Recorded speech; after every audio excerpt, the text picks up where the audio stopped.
World Without War by E. G. von Wald. Originally published in If, Worlds of Science Fiction, September 1954. Narrated by Tom Trussel. Mark knew he shouldn't stop. He was already late for Jeanette's birthday party, but the sight of 3 people out in the open like this was too much. He pulled around and hovered over the undulating flow of glassy magma frozen on its way to the long, dry Potomac riverbed with its shallow caverns and fascinating mile-wide potholes. Just under an overhanging cliff of half-vitrified soil were 2 cars, obviously damaged. The 3 men were standing beside them. Mark laughed out loud. It was not often that one found 3 people at once, and so close to each other.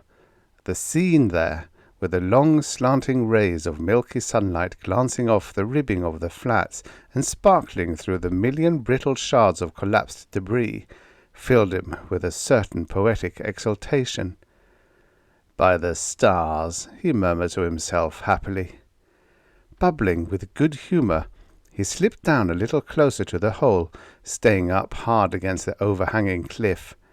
He was feeling too cheerful to use his rightful advantage over them, and decided to use a handgun, since they had nothing better.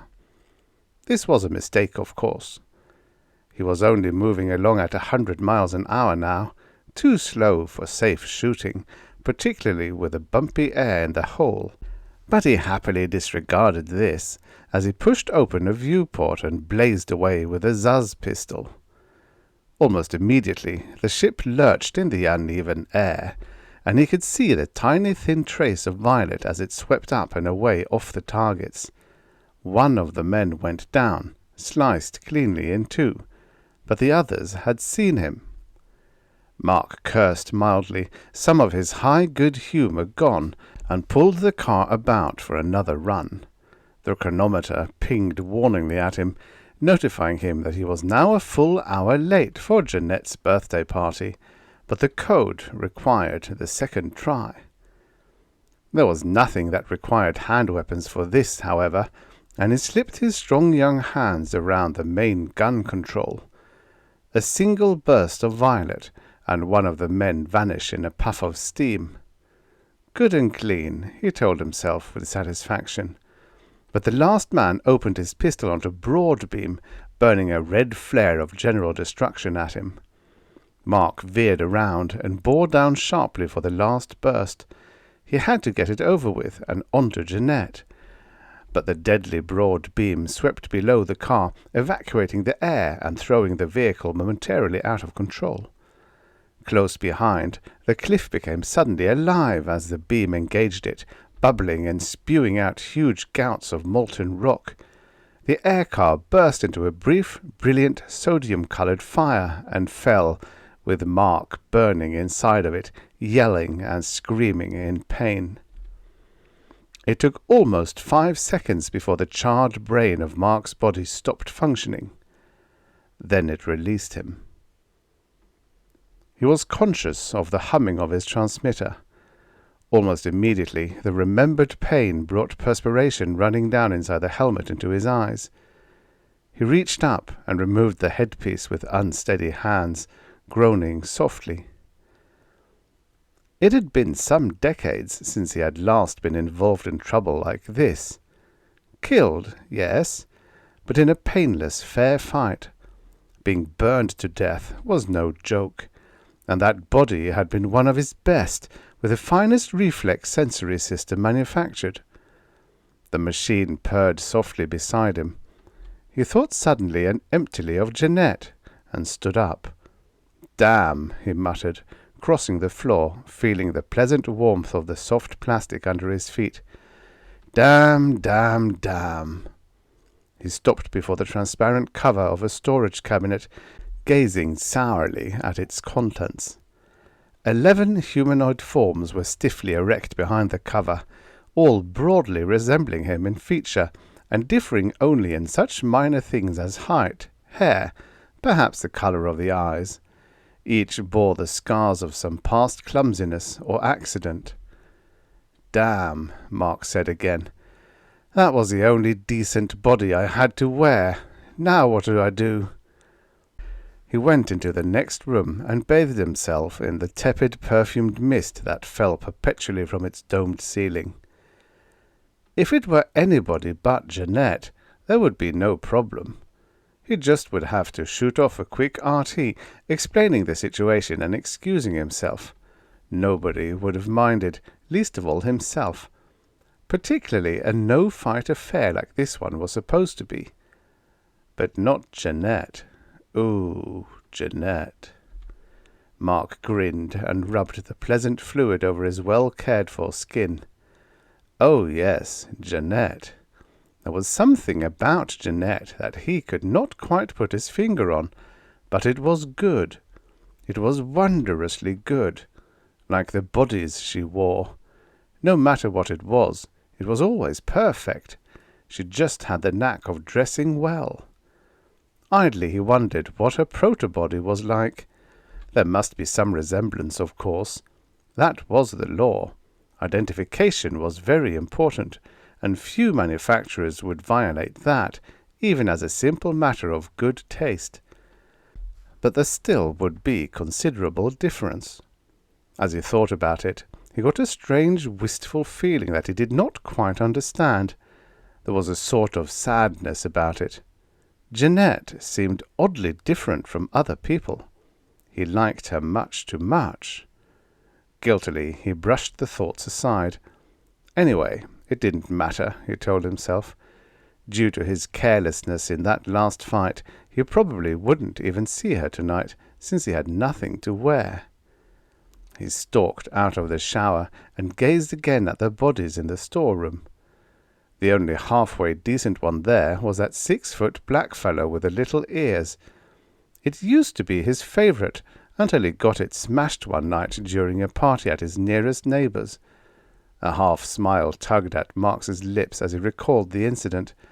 That had been a no-fight party too, but he had managed to smuggle in a small bomb and set it off right in the middle of the main bedroom. There were at least 10 couples there, since it was a big party, and none of them lived. The trouble was, Mark had been pretty badly smashed up himself, and just managed to get away without losing his body. Now the thing was all scarred up and practically useless for anything except manual labour. Mark shook his head disgustedly. There was nothing to do but send off the RT to Jeanette. But this was her birthday. He caught a glimpse of himself in the reflection from his transmitter housing, and automatically straightened his shoulders a little, then laughed at his image. Then he stopped and contemplated himself further. There was one thing he could do. Many years before, he had an exact duplicate of himself produced when the vogue for copper-coloured bodies was at its height. Since then, the fashion had changed back to the pink, but that old job must still be around somewhere. He hated to do it, though. He had never liked that body. It had been just too accurate, and every time he wore it, it embarrassed him. It had been almost as if he were going outside in his proto-body, which, of course, nobody did. People used their own bodies hundreds of years ago, but it was most uncivilized. Besides, it was tiring, and dangerous too. Yet, was it more fun? He wondered. He simply had to make Jeanette's party. Otherwise he wouldn't see her for months at least, and the thought of that made him feel funny in his stomach. Mark grinned again, admiring her image in his mind, and set about his catalogue to find the fundamental frequency of that old copy of himself. Fuse it, he told himself resolutely. Nobody would know it was an exact duplicate. He located the data and set it up in the transmitter. He had no idea where the body was, but that would take care of itself if it were still in good shape. Placing the helmet on his head, He punched the controls and relaxed back on the table. 2 levels below, under a pile of dust-covered trash, the body became suddenly conscious. Mark opened his eyes and looked around, recognition slowly returning.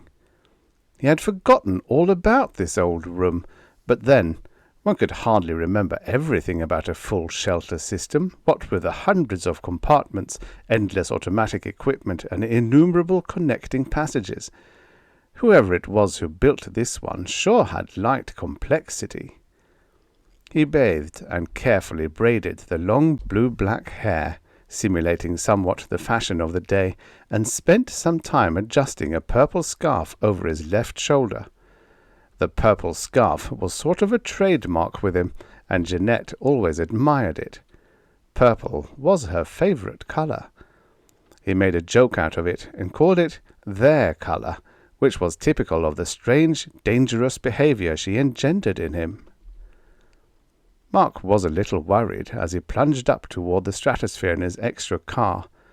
This time he kept clearly in his mind the fact that this was his last serviceable body, and he could take no chances with it getting ruined. Even if he saw a whole multitude of people all clustered together, he would ignore them, he told himself. Halfway there, however, he spotted a peculiar marking on the scope and detoured. The peculiar marking followed him. Anxiously he looked out a clear view panel, but could see nothing in the cold, mist-laden night.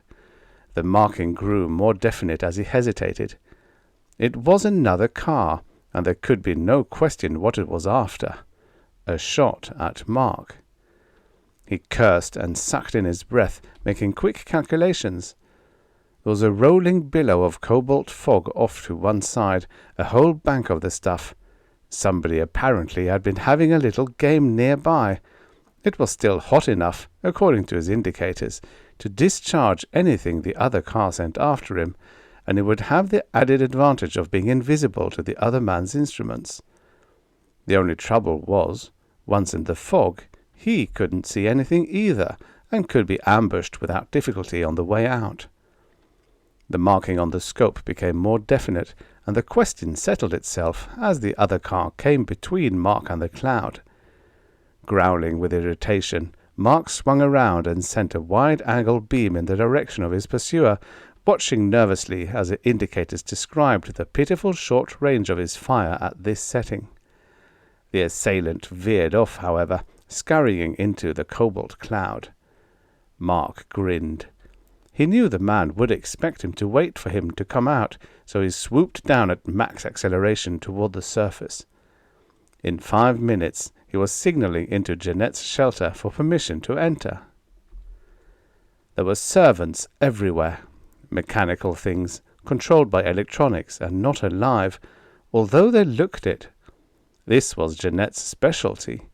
She owned a factory that manufactured them for mining on the scalding plains of Mercury, and these had been superficially remodeled to act as servants. There was the usual government man there, too, running the party. He strutted around under his official sash with ill-concealed self-importance. "Hey you, there, wait a minute," he called to Mark, waving a Zaz pistol in his direction. "Yes?" Mark hesitated, eyed the pistol, and obeyed. "That scarf, get it off," the man ordered sternly as he approached. The Zaz pistol was level and steady. "Why?" Mark demanded. "It's just a scarf. I always wear one." "You know why," the other man said coldly. "This is a teetotal party. If I let somebody slip a weapon or something in, it would be an awful brawl in no time. You know how people are." The man was right, of course. You can conceal a lot of things in the fabric of a sheer scarf. Reluctantly, Mark undid the catch and handed it over. "Okay, you can pick it up at the entrance when you leave." The officer's amused eyes wrinkled as he looked Mark up and down. "Say, that's a pretty nice job you've got there, man. Mind if I ask who made it?" "It's pretty good," Mark said cautiously. "Is custom-made to a private specification." The officer grinned good-naturedly. Sure, I understand. That's all right. I'm not from the revenue department. I don't have to do anything about bootlegging. I don't mean that, Mark protested. There's nothing illegal. The man waved his disregard away. Forget it. It's a nice one, though, and that copper colour's coming back soon, too. Those fashions run in cycles, you know. Yes, Mark murmured diffidently. I thought so, too. Sure. The officer eyed it speculatively for a moment. 2.01 centimetre naval, isn't it? They're the best, of course. Mark nodded shortly, looking away from the talkative officer, hoping he would stop. But the man went on. And I don't have any use for these new non-feeders they've been coming out with recently. No, Mark mumbled. It's all right to fix it so that the food is not necessary, and it really is a bother to have to feed those old models whether you want to or not, but sometimes you'd like to eat something just for the fun of it, and with the non-feeder models there's no receptacle for it. Mark nodded, his eyes searching the huge anteroom, gazing hopefully between the moving ranks of robot servants. Then he saw her and caught his breath. Jeanette. His lips formed a low whistle in time-honoured acclamation of excellence. The officer followed his gaze and agreed. Yes, he said in a low voice, that girl is really something. Private spec for everything, and she sure knows how to use it. Take that little golden job she's wearing tonight. Nothing to it, but with her it's terrific. He was right. Jeanette was wearing a slender, soft-looking golden little body that Mark had never seen before, but it was a real prize. Being hostess, she could have clothes on, and sported a half-dozen little bracelets and a jet-black bandana around her throat. The thing was draped down over her left breast, and the whole effect was really quite stunning. "Oh, Mark," she explained, running up with an odd sort of breathlessness. "You're late." "Sorry, Jeanette," he replied. "Ran into a little trouble and had to go back for another body." "You must have missed," she said with amused accusation. "I'm surprised at you." "Oh, there were 3 of them," he protested, "and the last one used a broad beam." "Never mind, I forgive you," she told him. "Come along, let's go look at my garden." Mark grinned happily. "Wonderful idea, but what about your guests? Are you just going to leave them like that?" "This is my birthday," she said. "They can amuse themselves." Then she pulled him down and put her lips to his ear. "Besides," she whispered, "I've got an identical copy with electronic works. No one will even know I've left unless they get too friendly with it." "Pretty clever," Mark admitted thoughtfully, "but I wouldn't always be so ready to break the law like that." "Who's to know except you, Mark?" She looked up at him with burning, gold-flecked eyes. "You wouldn't tell anybody, would you?" Mark shook his head uncomfortably. "All right, then." They entered the elevator that took them down another half-mile to the central living quarters of the ancient shelter. It had been built early in the flux period and remodelled several times. It was one of the best equipped on the planet. "Tell me," Jeanette said, gazing appreciatively at the heavy bronze shoulders, "where on earth did you get that?" Oh, it was just lying around somewhere," Mark mumbled. "I bet," she said, "but it's nice. I like it." Mark just grinned at her, happy for the moment, secure in the knowledge that it would be impossible for her ever to know that it was really identical with his proto-body. Not that it would matter, just so long as it was artificial. He listened to the humming of the elevator for a few minutes. When it stopped, the door vanished, and the 2 of them moved out into a sea of wild, colourful beauty. High above them was a simulated sun that made as good a substitute for the real thing as had been developed since the underground movement. "Bright," Mark commented. "Oh, that's right. I've been forcing some Venerian puffers and scent flowers and raised the radiation level 10 decibels. They always do well under a strong sun, you know." She left his arm and moved to a control panel beside the entrance to the elevator. She manipulated something and the sun dimmed a little. There, she turned around. Better? Mark looked at the landscape, then back to her. He grinned. Too much light. Oh, you, she murmured. She touched the controls, and the sun disappeared, being replaced by a huge, mellow moon that sailed majestically on the simulated horizon. It was impossible to tell it from the real thing. How's that? A little dark. Ignoring his comment, she came back and took his arm, and they went strolling across the flowers and grass. Don't you like my moon, Mark? Sure, it's fine. Sort of aphrodisiac, of course, but... Isn't that what it's for? Jeanette asked innocently. I don't know. I never had a moon. Let's sit down here, she said abruptly. They were eating pomegranates, biting briefly into them and sucking on the sour juices. The moon had risen higher during the past hour, becoming a little smaller in appearance. It was a peaceful, contemplative scene. Jeanette snuggled up against Mark, thoughtfully tracing a design with fruit juice on his arm. This is fun, she said softly. So much more fun than the usual things a person has to do. Oh, you know, checking reports from the factory, making sure there is plenty of ammunition all the time, pestering the body manufacturer so you'll always have something decent to wear, always watching, or somebody will sneak in and blow up part of your shelter. Yeah, well, guess that's life. Jeanette sighed and picked up another fruit. It gets so tiresome, always having to keep on the lookout and fighting people. Don't you get bored by it? Sure, sometimes. It's got to be done, though. Otherwise you couldn't tell what might happen. Mark? Jeanette said hesitantly. Yes? Mark? Would you shoot me if you found me outside your shelter? She looked coyly up at him. Well, sure, unless you had a proper government-authorized permit to be there. Mark turned astonished eyes on her.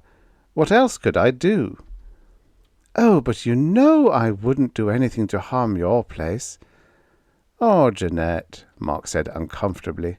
Of course you would. Anybody would.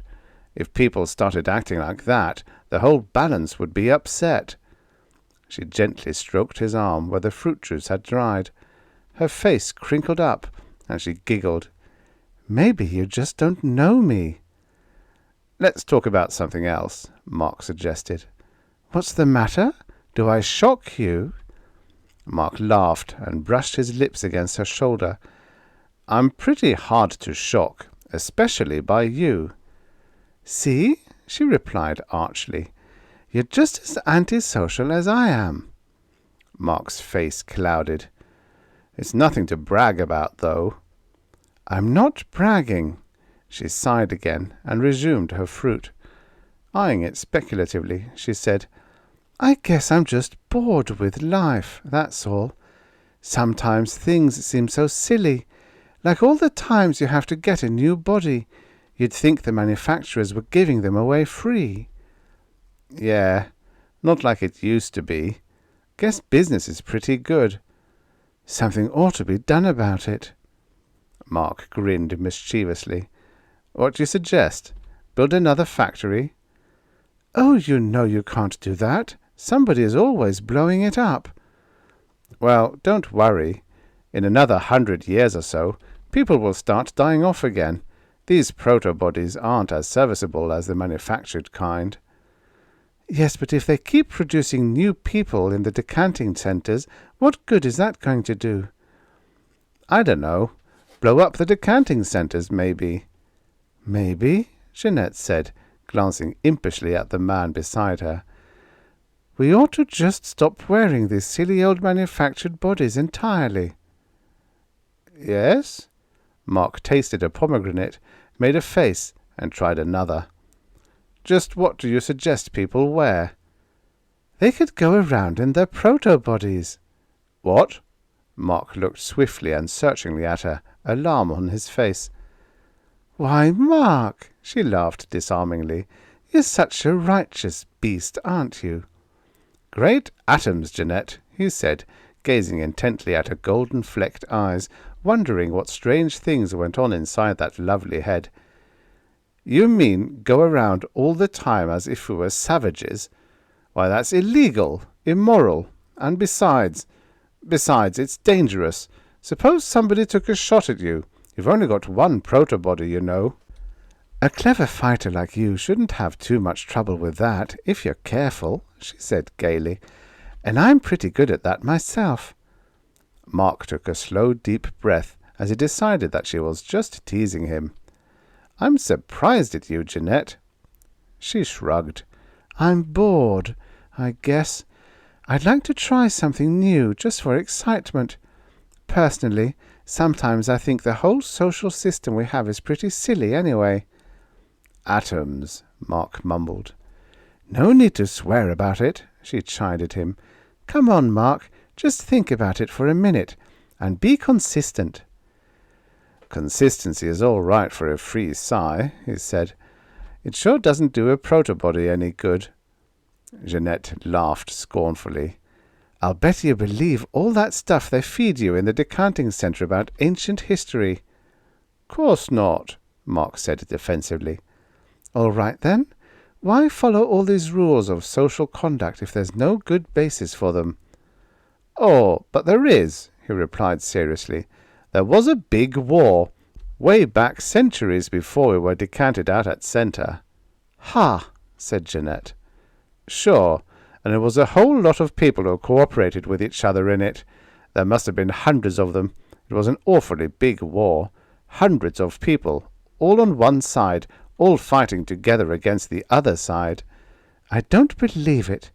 "It's true, I tell you," Mark insisted religiously. "Hundreds and hundreds of people, maybe even as many as 1,000, all dressed alike, with clothes, I mean, and they didn't shoot each other. They just killed the people they were fighting, the hundreds of people on the other side." "Other side of what?" Mark frowned. "Oh, I guess that's just an expression. But that's what happened anyway. Before civilization got started, people cooperated like that." "That's just a whole lot of theory," Jeanette insisted. "Nobody's going to make me ever believe people used to act like that. Besides, there just aren't enough people around to have all those mythical wars." Patiently, Mark continued. "I'm telling you, Jeanette, this is more than theory. There are still some records left from those days." "Prove it." "All right, that's not hard. Somebody had to build the factories, didn't they? And the decanting centres?" "Robots." "Who built the first robot factory?" Jeanette considered. Then she shrugged petulantly. "Oh, all right. Maybe a few people did cooperate, but not hundreds of them. People just don't act like that." "Well, they did. And of course, the obvious thing happened. Since they cooperated in some things, they cooperated in a lot of things, even fighting. That's how they could make war, you know. Not the nice social sort of fighting we do now. And you can imagine what happened. You can kill an awful lot of people awful fast if a gang gets together on it like that. If they didn't have the artificial bodies and the psi transfer transmitters to make them come alive, there wouldn't have been anybody left after a while. That cooperation is rough stuff." "Obviously," she commented dryly. "Well, that's the reason for everything, then. Pretty soon the factories couldn't turn out hypnobodies fast enough, and people had to fight in their proto-bodies sometimes. But after a few centuries, the leaders began to get civilized and decided to put an end to all this cooperative killing. I guess they all got together and agreed not to cooperate with each other in anything in the future." "It stands to reason," Mark concluded. "People had to learn to be civilized. They weren't just born that way. It's culture." "Poof," said Jeanette critically. "All right," he growled, biting viciously into a pomegranate. "Let's hear your big story, if it's so good." Jeanette stretched out her legs and contemplated her wiggling toes. "Oh, I don't know. I don't have any real ideas. but I know better than to believe that sort of nonsense. People just aren't like that, and you know it." She hesitated thoughtfully, then continued, "Maybe a few of them got together now and then for a party or something like this, but not hundreds of them." When Mark did not reply, she laughed and said, "I guess I'm just feeling risqué tonight." "You sure are," he mumbled. "Of course there are parts of the old mythology that seem rather interesting, beautiful even." "It's not mythology." "Like the part that deals with marriage." She waited. Mark dutifully echoed, "Deals with what?" "Marriage." Mark considered it. Then he shook his head. "What's that?" "See?" she taunted him. "You don't know everything like you think you do. Marriage," she explained, "was a sort of cooperative agreement that the ancient people were supposed to have entered into." "Sure, just like I said," Mark stated with assurance. "Hundreds of people did it. They got involved in this marriage agreement and made war on each other with it." "What a dope! Marriage was an agreement between just two people, and that much I might believe. 100 is too much." "It was hundreds," Mark insisted. "It was not. It was just two, and what's more, it was between a man and a woman. They lived together with their proto-bodies and agreed to cooperate together, and they made children and took care of them until they grew up." "Why, that's 30 or 40 years," Mark exclaimed. "Even the wars didn't last that long. That's really nonsense. Besides, you can only make children in the decanting centres, and it's all done by machines." "Well, maybe it is a little far-fetched, but I think it's cute." "Humph." There was a few minutes' silence. Then Jeanette said softly, "Mark?" "Yes?" "Mark, you like me a lot, don't you?" Mark squirmed uncomfortably and stared at the artificial moon. "Don't you?" she insisted. "More than you ever have anybody else?" "Well, guess that's right," he admitted lamely. "A whole lot more than I should." She reassuringly patted his hand with her little one. "That's all right, Mark. I won't tell anybody. Besides, I feel just the same way about you." Mark nodded without speaking, worriedly studying the vague markings on the bright luminous disk in the simulated sky. "Mark, don't you ever want to see the real me?" she inquired urgently. "Don't you sometimes feel kind of empty because you can never really have me, know me, because all you ever see is a manufactured thing that only somewhat resembles what I am really like?" Mark blushed. She had come a little too close to the uncomfortable truth, but he refused to admit it, at least to her. He mumbled an indistinct denial.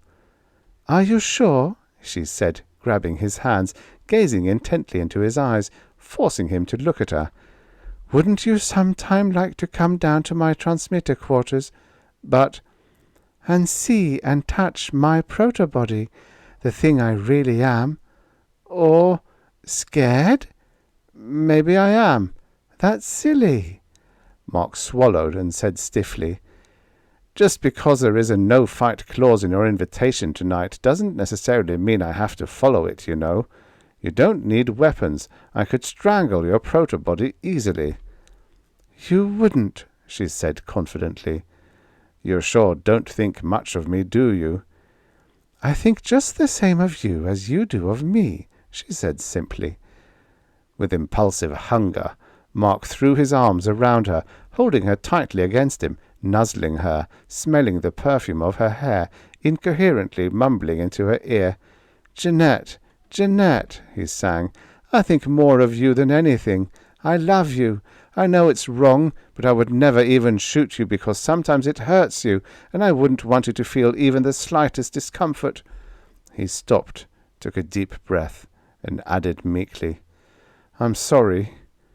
"But Mark," she whispered, "why is it really so wrong?" "You know." "Suppose I told you that this body is my proto-body right now?" she asked earnestly. "But it isn't." "It is," she said faintly. Mark's breath hissed as he gasped. Jeanette was blushing all over her body, heightening the golden colour of it.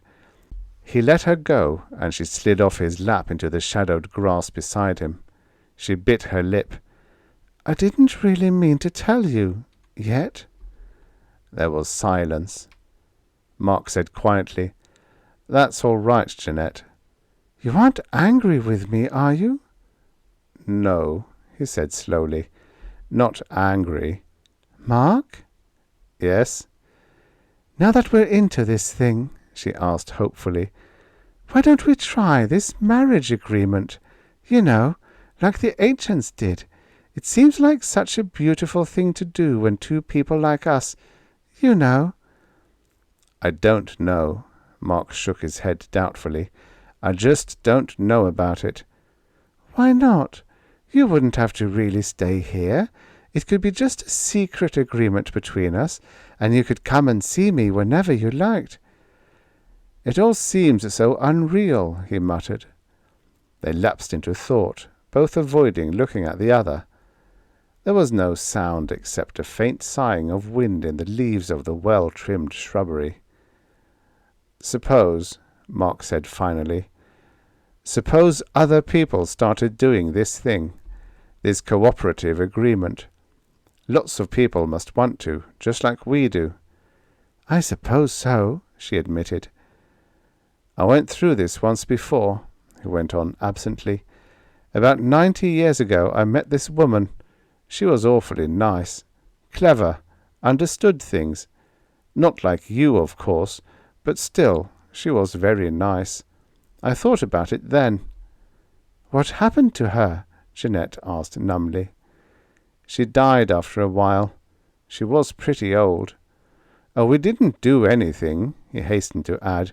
"We kept it all on a perfectly moral and honest plane. Never saw each other except at authorized government sex parties, like this, and all.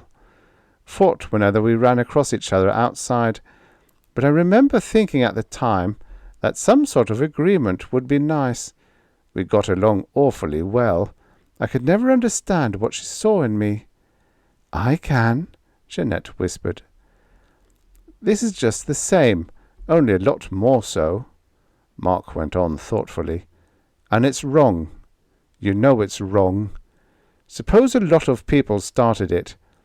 First thing you know, whole groups of people would be cooperating with each other again, and when they got into trouble outside or planned an innocent little raid on somebody's shelter, they would all work together on it, and pretty soon there would be other groups cooperating in fighting back again. They'd have to. And that, of course, would be the end of civilization. Pretty soon there would be nothing left and everybody would be dead." Jeanette did not reply when he stopped. She turned her head away, but Mark could hear her uneven breathing. "We have a responsibility towards society at large. We know it. We've been well educated and we aren't savages. Neither one of us can get away from it. It might be wonderful at first, but our conscience would come out sooner or later, and the whole thing would be ruined." She rubbed her face with her cupped hands, shaking her head. "I suppose," she murmured unhappily. "You'd hate yourself for it after a while," he said. For a few minutes Jeanette stared at the grass before her feet, pulling up little blades of it one by one.